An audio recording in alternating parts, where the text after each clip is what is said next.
हमको इसकी कोई जानकारी नहीं है कि उन्होंने क्या बोला है। अब आप बोल रहे हैं उसका में हम प्रतिक्रिया नहीं दे सकते हैं।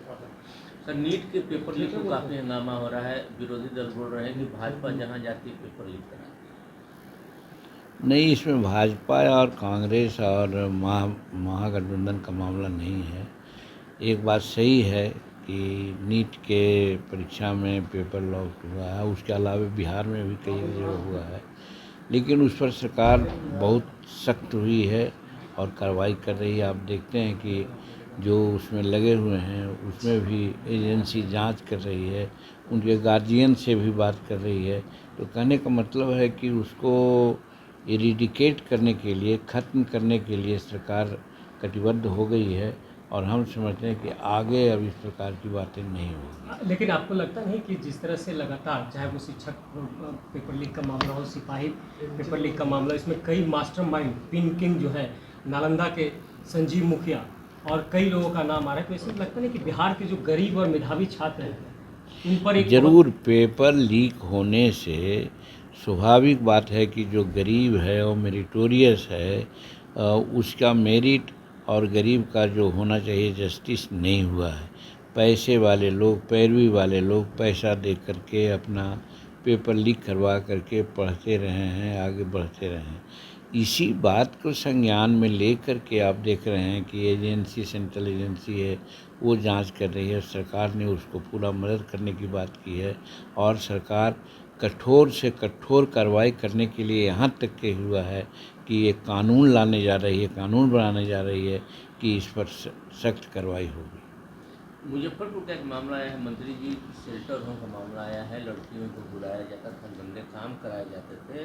क्या लगता है कि इस पर कोई कानून बनना चाहिए कि इस तरह के काम बंद हो जाए? ये तो पुरानी बात है, बहुत पुराने, इस पर भी बहुत से इन्वेस्टिगेशंस हुए हैं और ये अगर हुआ है तो गंदा काम हुआ है और इंक्वायरी में क्या अगर आता है तो जो इसके लिए जवाबदेह होंगे, जिम्मेदार होंगे, उन पर सख्त से सख्त कार्रवाई होगी। बिहार की कानून व्यवस्था पर आरजेडी की तरफ से लगातार हमले किए जा रहे हैं। बोल रहे हैं कि शायद ही कोई दिन नहीं है जहां हत्या, लूट, बलात्कार नहीं हो। देखिए, हमारी मानना है, बहुत पहले हम बोल चुके भी हैं कि कानून व्यवस्था पर महागठबंधन के लोगों को बोलने का कोई अधिकार नहीं है। इसलिए अधिकार नहीं है कि हम उस समय थे, उनको नज़दीक से जानते थे और आज जो कार्रवाई माने हो रही है, घटनाएं, उस पर त्वरित कार्रवाई हो रही है, लोग को पकड़ा जा रहा है, कानून के अंदर उनको किया जा रहा है। आज ऐसा नहीं हो रहा है कि गलत काम करने वाले, अपहरण करने वाले, लूट करने वाले लोगों का निगोशिएशन सीएम हाउस में होता था। ये लड़के भूखे हैं भाई, ये सब अनएम्प्लॉयड हैं, कुछ कर दो। डॉक्टर किडनैप होके आते थे, उनको ऐसा कहा जाता था और छोड़ा जाता था। वो स्थिति आज नहीं है। ये गजब की स्थिति थी। ऐसे लोग आज लॉ एंड ऑर्डर की बात करते हैं तो शोभा नहीं देता है। और आज जो परिस्थिति है, तो हम तो ये समझते हैं, कहना चाहते हैं कि जानबूझ करके परिस्थिति को बदनाम करने के लिए भी ऐसा करते हैं। आप जांच कर लीजिए, लोग देखें कि जहाँ जहाँ जो घटनाएं घट रही है उसमें कौन लोग इन्वॉल्व हैं। अगर सरसरी निगाह से देखा जाएगा तो हम समझते हैं कि राजद के लोग ही उसमें इन्वॉल्व विशेष करके हैं। तो जानबूझ करके लॉ एंड ऑर्डर को बदनाम करने का उन लोगों का साजिश है। लेकिन नीतीश कुमार की सरकार है, सख्त है, इस पर सख्त से सख्त कार्रवाई करेगी और इसीलिए और कानून बनाने की सूचना हमको मिली है कि इस पर कानून भी बनने जा रहा है कि इसको हम लोग और कस करके इस पर अंकुश लगाएंगे। सर, आज आपकी मुलाकात थी नीतीश कुमार से, क्या कुछ हाँ, आज बातें तो देखिए, सवाल है कि हम बिहार में पहली बार आए, वो बिहार के मुख्यमंत्री हैं, इसलिए उनसे एक औपचारिक बातें हुई और हमने उनसे अपने विभाग के बारे में भी सहयोग मांगा, क्योंकि हम अपने विभाग जो MSME विभाग मिला है, माइक्रो और स्मॉल और लघु उद्योग है, उसके बारे में हमने समीक्षा की है वहाँ। तो ये पाया है कि बिहार में जिस रूप में यहाँ बेरोजगारी है और जो यहाँ होना चाहिए इस विभाग का काम, वो काम नहीं हुआ है। चाहे क्वायर का मामला हो, चाहे खादी का मामला हो, चाहे और सब चीज़ का है। तो उसमें हम जो वहाँ समीक्षा किया, बताया गया कि राज्य सरकार का सहयोग होना ज़रूरी होता है, ख़ास करके ज़मीन देने में लोग दिक्कत करते हैं।